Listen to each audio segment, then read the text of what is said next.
Okay, here we are with more live trading. We've just recently placed this particular trade, an inside bar, a breakout using daily bars. This is also a breakout of the channel of the last 3 days highs and lows. So it's a channel breakout as well as an inside bar breakout. So this is good. We've got this trade on. What we're going to talk about now is expanding our trading opportunities. So here's what we're going to do. We're going to go over to File, go over to Profiles, and go to Save As, and we're going to go to USD CHF candlesticks.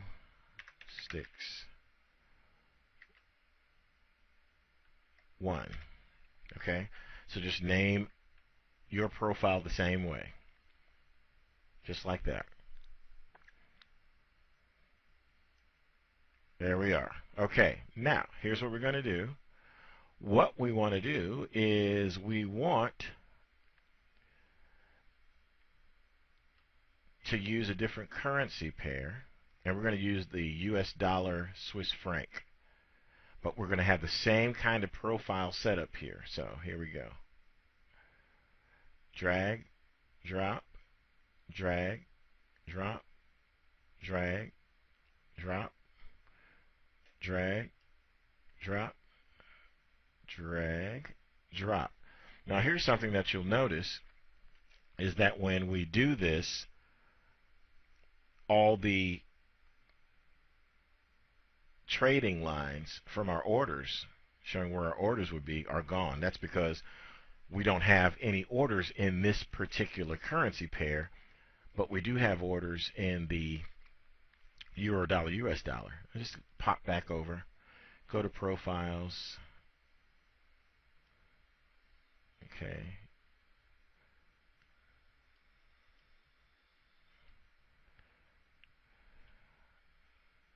There we go. Okay, so the whole point of this is that you can create profiles like this for any number of currency pairs. You may have your very own favorites, or you just may want to follow along with what we're showing you here and develop your own favorites. One of the reasons that I like the euro dollar US dollar is because it's traded. It's very liquid, and we want to trade in those currency pairs that are as liquid as possible. That's what we're striving for.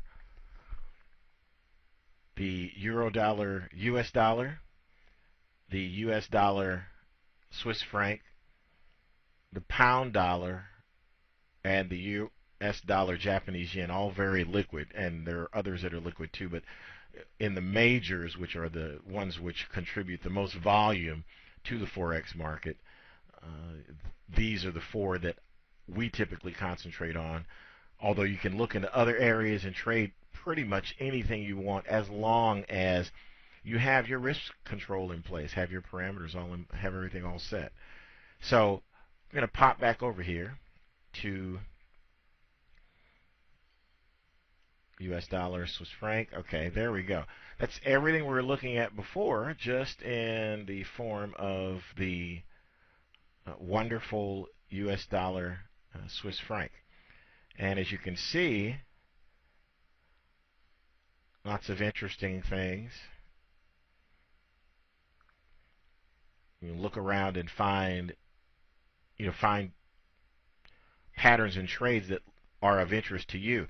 The nice thing about technical analysis in general and patterns in general is that you can not only apply the same principles to various time frames of charts, such as monthly, weekly, daily, but you can apply them to different currency pairs as well. And things such as our simple principle of the inside bar can work very, very well. In fact, I'm going to pop through here. We could take a look at a couple of these here monthly. You can work our way back and take a look. Where was there an inside bar? Okay, there's an inside bar. There's a breakout. Now, two different ways to trade inside bars, as we stated before. Either the breakout of the high and low of the inside bar, or the high and low of the bar preceding, or as some people say, engulfing the inside bar.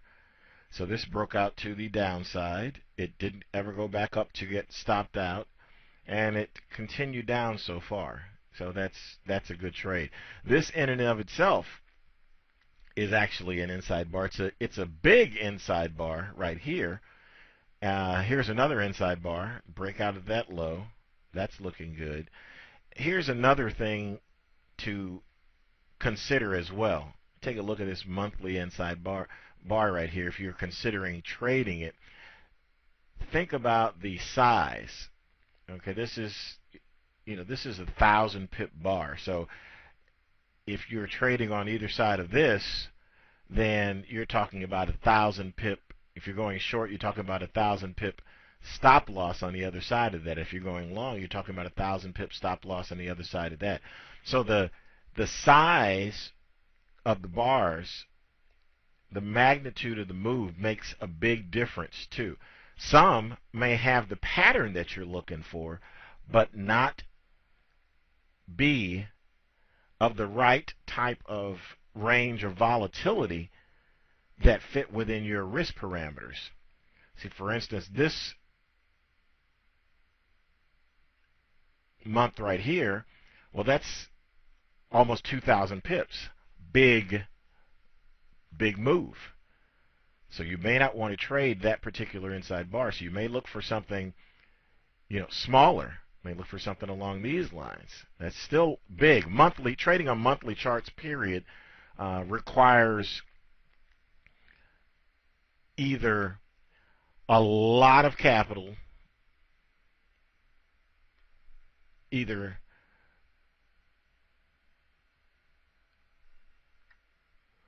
that or scaling your trades, your lot size as such that you could take these particular types of trades. And if we're taking trades like this and we're looking at 500, say 500 pips, 800 pips, 400 pips. So if you're looking at 500 pips, we would essentially be looking at a little bit over 3 times what we are currently looking at with 5,000, our $5,000 demo account here, right? So we have to have 15, $16,000 in that area for that to work out. It's 555. So as that goes up, you basically, if you're looking to risk 3%, you look along here and you take, say, this particular bar, the high minus the low of this particular bar, and you see up there that it says, okay, it's 814.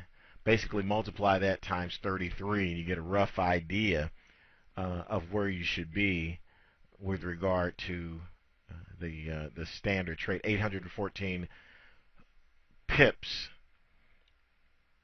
with a lot size, not a standard lot size of 1, but a lot size where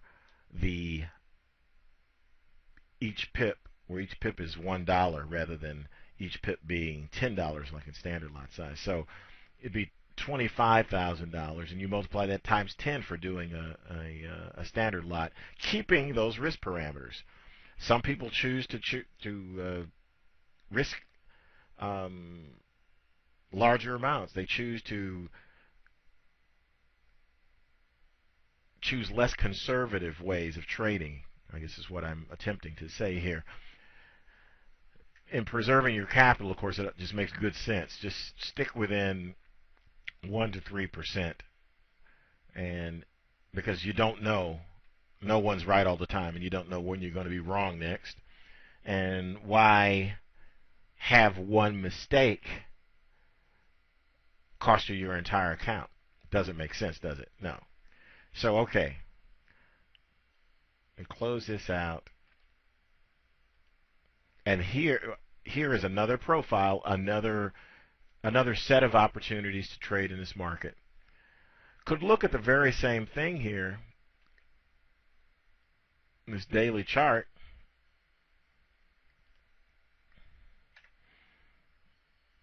and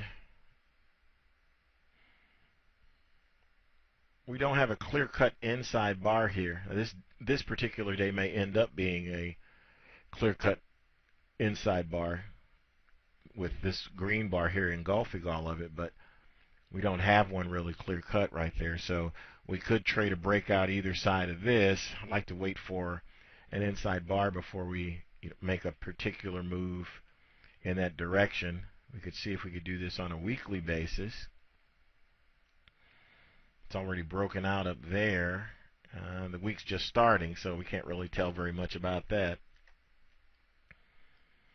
So we're just kind of, again, just kind of taking a look at some of the different types of markets. Now let's pop down here. Profile, save as. Yes, you already know what I'm going to do next, don't you? We're going to do Great British Pound, US dollar.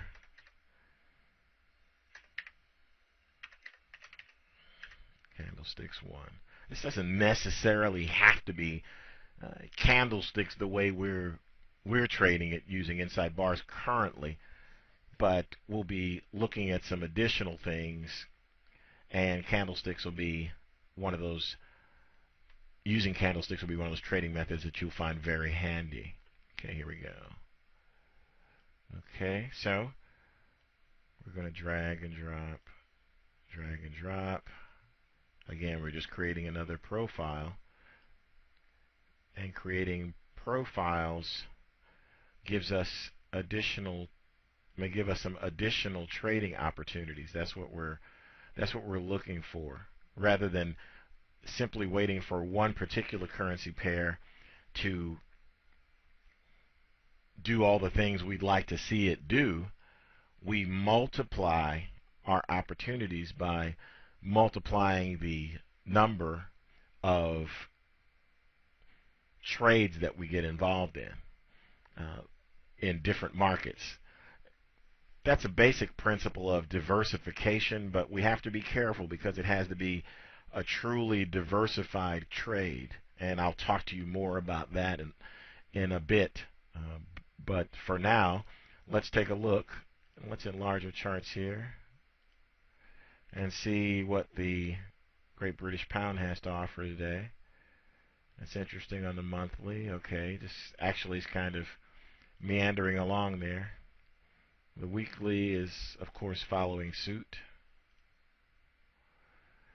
Yeah, daily is okay. Nothing. We could look at things. Maybe some bottoming out here due to these particular types of candlesticks.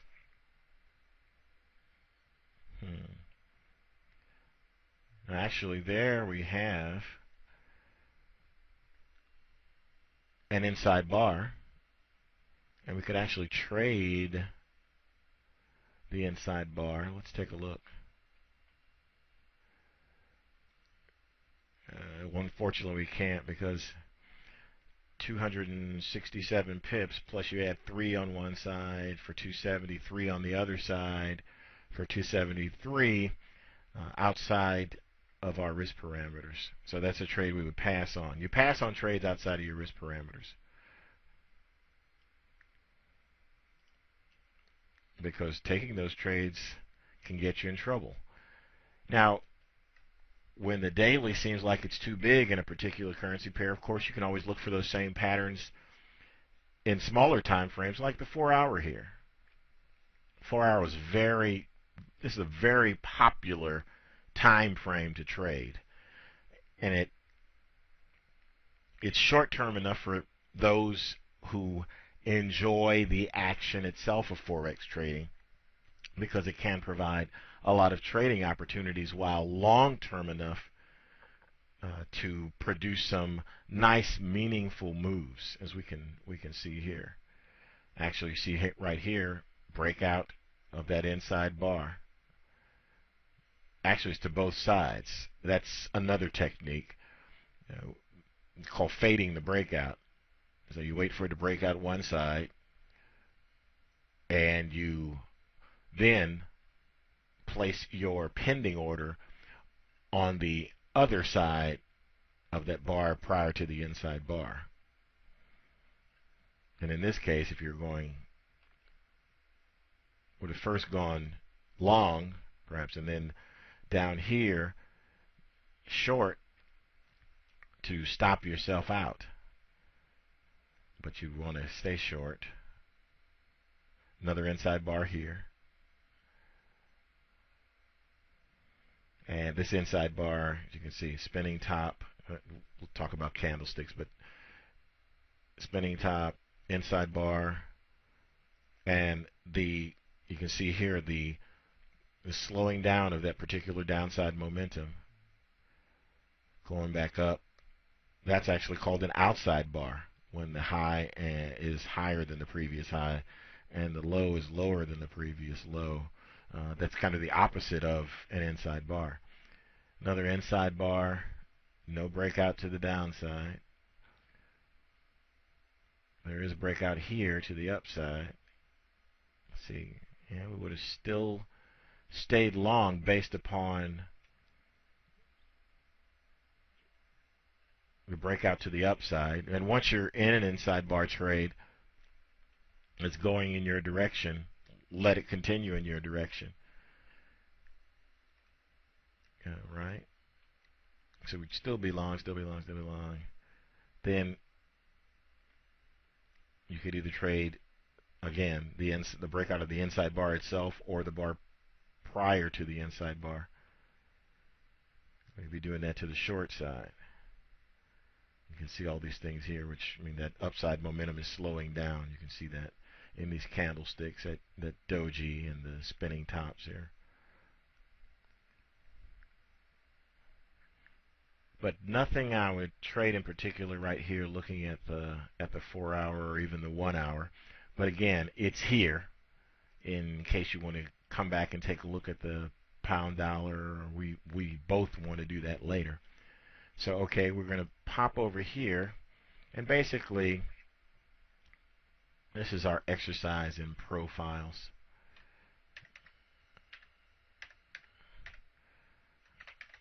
It's another very popular currency pair to trade. We'll pop in here and let's just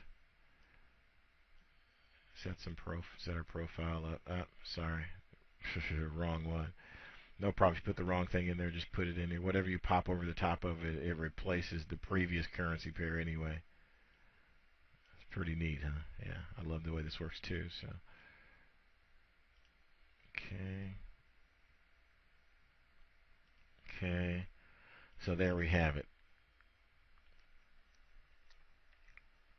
Let's see what the US dollar Japanese yen looks like. Monthly, could be some bottoming out there. Let's see weekly, what the weekly looks like.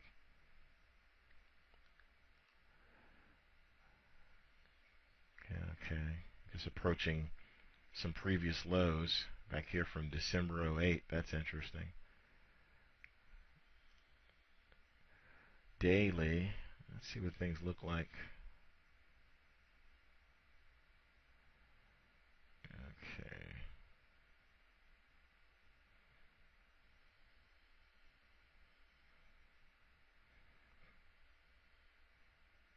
Japanese yen can really get moving. Don't see any particular pattern that we may be interested in here, so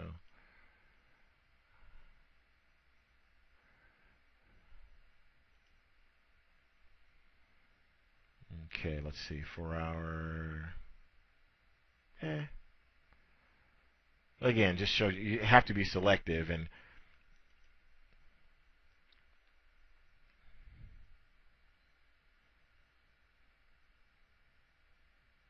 mm, 1 hour. The 1 hour is still in a breakout of this particular inside bar, the low of that inside bar, this one doesn't look too, it's not down there, so I'm not necessarily thrilled about these, what I'm seeing in these particular trades right here. So we'll probably just get back and take another look at those at another time. Here we are back at our euro dollar US dollar trade. Nothing's happening, so there's nothing else to do here. But we've got some additional profiles set up, and the takeaway, as they say, the things to be learned in this particular continuation of trading real time is that when you do find good patterns and good trades like inside bar breakouts, then you can do those on a number of different time frames as well as a number of different currency pairs. So this, it always gives us something, some potential that's somewhere and something that we can do. All right. Until the next module, well, we'll be looking at live trading once again. Thank you.